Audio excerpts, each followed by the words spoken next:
Hey guys, today I'm going to show you my best tips for becoming sub 15, so let's do it.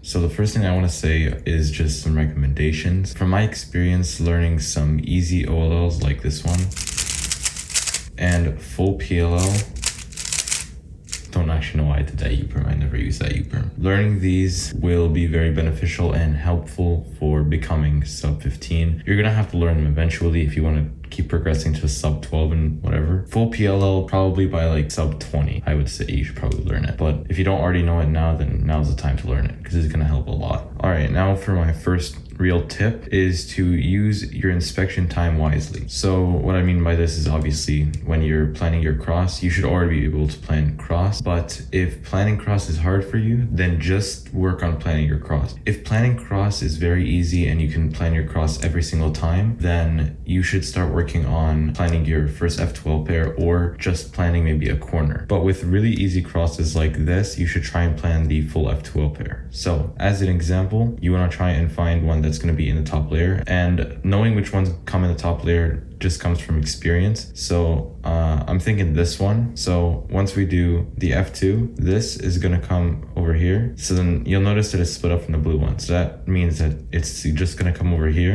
and then it's not going to move. So then we need to find the edge, which is right here. And when we do the F2, it comes over here. And then the only other move that affects it is the other R2, and that's going to make it come back here. So it's going to be here and over here. So now let's just do the entire cross. So as I said, here and here, and you can just go straight into solving it. All right, so the next tip is essentially knowing the rest of all of the advanced cases. So you should basically be able to solve every case the most efficient that you can, because if it's not, then you're gonna have a very bad time doing F2L. And that kind of leads into my next point, which is look ahead. Now, here's the problem. Look ahead will only come once you know how to do all the cases. If you are having trouble like recognizing the cases, like for example, this one, you just have to like think about which case this is, and it's not just immediate like that, then you're not ready for look ahead yet. So I will give a few examples of bad cases. So for example, this one, there's a lot of different ways to do it. Like from here, you can do F, reverse sexy, and then insert. If you got it from this angle though, the typical way to do it is like 11 moves, which is insert it in here to set up this case and then solve it. Then, for example, we have this one, and a way we could do this is just like that, which there is a few regrips, but it's not that bad. This one, I don't really have a specific way that I do it. Sometimes I do it one way and sometimes I do it another way. So sometimes, depending on what's over here, I will rotate. If it's my last pair and I don't want to rotate, the way I'll do it typically is with 11 moves. So it's 1, 2, 3, 4, 5, 6, 7, 8, 9, 10, 11. And then going into look ahead, if you're at that point where once you see, for example, this case, you can do it immediately like this, then that's how you know you're at that point where you need to start doing look ahead, because look ahead is the most important thing going forth to those harder barriers like sub 12, sub 11. You know, the way that usually you practice look ahead is you don't look at the current pair. It's not very difficult. I mean, it is difficult. It's easier said than done, but once you do slow solves, which people just like to throw that term around like slow solve, but it's not really that helpful for a lot of people. And for me, I mean, this all depends on the person really, which is why I don't think slow solving is necessarily the best tip for look ahead. I think that everything revolves around the person learning. So if slow solving works for you, then you can do slow solving. If it doesn't work and you're just one of those people that likes to do a lot of solves, then you can do a lot of solves. And that's what I did for a while. And slow solving didn't help me that much. I do think slow solving is beneficial for figuring out new ways to do F12 pairs. And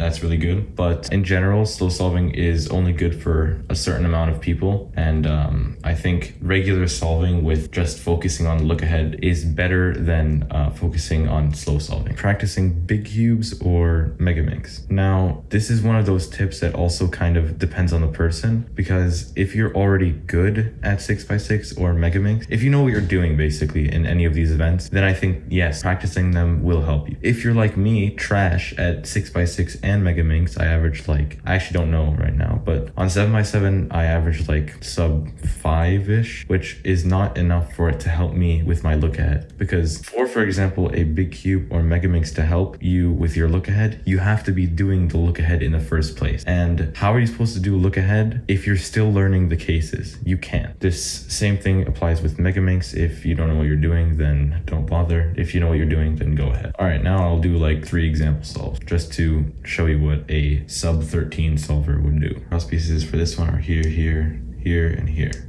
I will start by doing D like that, and then inserting these two, and then I'll just do D, insert green, and D2. And then for my first pair, everything is kind of hard to see. We have this and we have this, which is probably the first one I would see, because I would probably get confused and be like, oh, so the way that you do this is you need to recognize these two match, and then you do it like this, and insert in the back.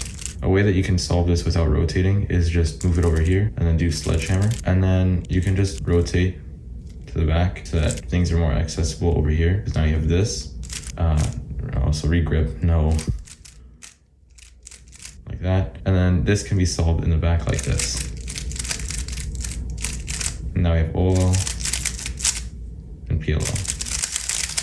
Just a T-perm, very cool. For the next scramble, cross pieces are here, here, here, here. The way I would start this is do a U and then insert these red and blue together like that. And then you can do B2 and then U2, insert orange, and kaboom. These two is my first pair, so like that. Then these two. Rotate, and then these two. And then rotate so that this is facing the front. And then we can do this really fast, like this. Now we have OLL. And that one's not that easy of a case to learn, so you don't have to learn it if you don't want. And then U-perm, which everyone should know. For the last scramble, the way that we do this is, so I see blues over here, it's a good piece, and then insert orange in the back like this with a B2, and then actually I would do the B2 like this so that I can just go like that, move red on top of green, and then insert green, insert red, line the cross. That avoids regrip. You have to regrip your hand to home grip for F2L now, and then you do these two as your first pair, and then we would do these two because I was looking at that.